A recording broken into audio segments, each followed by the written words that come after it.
ரொம்ப நாள் ஆச்சு ஃபுல் விளாக் போட்டு, அதனால் இன்றைக்கி ஒரு சின்னதாக க்ளீனிங் விளாக் தான்.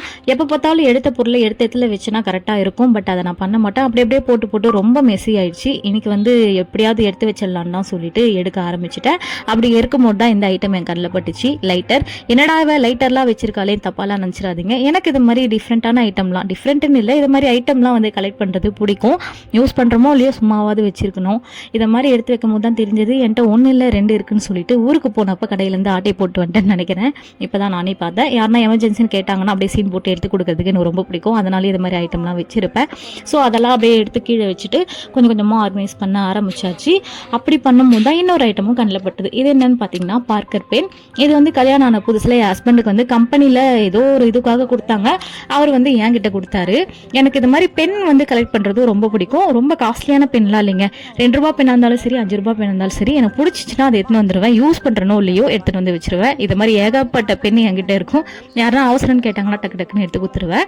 இதை மாதிரி நீங்கள் என்னென்ன ஐட்டம்லாம் கலெக்ட் பண்ணி வைப்பீங்கன்றதை கண்டிப்பாக சொல்லுங்கள். நான் இது மட்டும் இல்லை, இன்னும் நிறைய ஐட்டம் இது மாதிரி கலெக்ட் பண்ணி வைப்பேன். சின்னதாக எதனா இருந்துச்சுன்னா கூட அதுவும் வந்து கலெக்ட் பண்ணிப்பேன். சின்னதானா சம்திங் ஏதோ ஒரு டாய்ஸோ இல்லை பாக்ஸோ அது மாதிரி இருந்துச்சுனாலும் கலெக்ட் பண்ணி வைப்பேன். அது மாதிரிலாம் எடுத்து வைக்கும் போது தான் இந்த ஐட்டம் கண்ணில் பட்டது. இது வந்து இந்த லோரியாலோட சீரம். ஆக்சுவலாக பார்த்தா இது எக்ஸ்பைரி ஆகி 4-5 மாதம் ஆயிடுச்சு. நான் அந்த டேட் போட்டு வச்சிருக்கேன் பாருங்கள், மறக்கக்கூடாதுன்னு சொல்லிட்டு.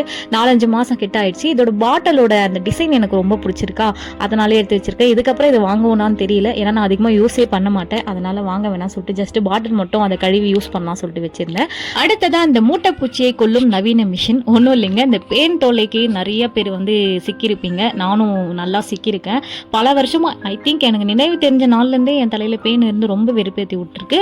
நானும் நிறைய ஐட்டம் ட்ரை பண்ணியிருக்கேன். அந்த எண்ணெய் இந்த எண்ணெய் வேப்ப எண்ணெய்னு சொல்லி அதெல்லாம் ட்ரை பண்ணி ஜல்பு பிடிச்சதான் முச்சம். லாஸ்ட் வரைக்கும் சரியாவே. பட் இந்த ப்ராடக்ட் ஒரு சூப்பரான சொல்யூஷனுங்க. நீங்கள் வந்து பக்கத்தில் நாட்டு மருந்து கடை இருந்தால் அங்கே போய் ட்ரை பண்ணி பாருங்க.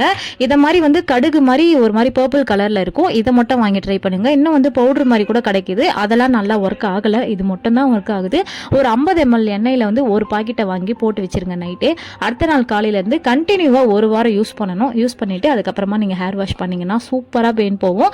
அதிகபட்சம் 2 வாரம் யூஸ் பண்ணாலே போதும். கண்டினியூவாக யூஸ் பண்ணணும்னு அவசியம் இல்லை. அதை அப்படியே வச்சுக்கோங்க. அகைன் வேணும்னா யூஸ் பண்ணிக்கலாம். நெக்ஸ்ட்டாக இந்த ஒரு ஐட்டம், இது வந்து 90s கிட்ஸ்க்கு நிறைய பேருக்கு தெரிஞ்சிருக்கும். இந்த அரிசியில் வந்து நேம் போடுறது. சின்ன வயசில் தான் இது வந்து ஓரளவுக்கு நான் ஒரு 8th 7th படிக்கும் போது சம்திங் தான் வந்து இது வந்து அதிகமாக ட்ரெண்ட் ஆச்சு.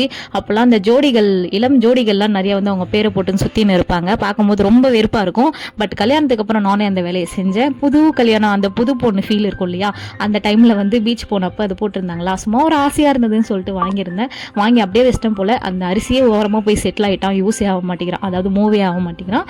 ஸோ அப்படியே அதை எடுத்து வச்சுட்டு லாஸ்ட்டாக வந்து நாங்கள் ஹனிமூன் போனப்போ ஒரு ஐட்டம் வாங்கினோம். இந்த மண் இது அந்த டைமர் மாதிரி இருக்கும் இல்லையா, அதையும் அப்படியே பார்த்துட்டு எல்லாத்தையும் ஏற்றி வச்சுட்டு லாஸ்ட்டாக ஆர்கனைஸும் பண்ணியாச்சு. என்னால் முடிஞ்ச அளவுக்கு ஓரளவுக்கு பண்ணியிருக்கேன். அங்கே இருந்த டப்பாஸ் எல்லாம் தூக்கி இங்கே போட்டேன். இது இன்னொரு நாள் பண்ணணும். எப்போ பண்ண போகிறேன்னு தெரியல. இருக்கிற வரையில் இது கொஞ்சம் கஷ்டமாக தான் இருக்குது. அப்பப்போ டைம் கிடைக்கும் போது கொஞ்சம் கொஞ்சமாக பண்ணியிருக்கேன். பட் இதை மாதிரி ஆர்கனைஸ் பண்ணும்போது கொஞ்சம் ஜாலியாக தாங்க இருக்கும். அந்த ஃபினிஷ் பண்ணதுக்கப்புறம் ஒரு திருப்தி இருக்கும் பாருங்கள், செம்மையாக இருக்கும். உங்களுக்கு அப்படி இருக்குமான்றதை சொல்லுங்கள்.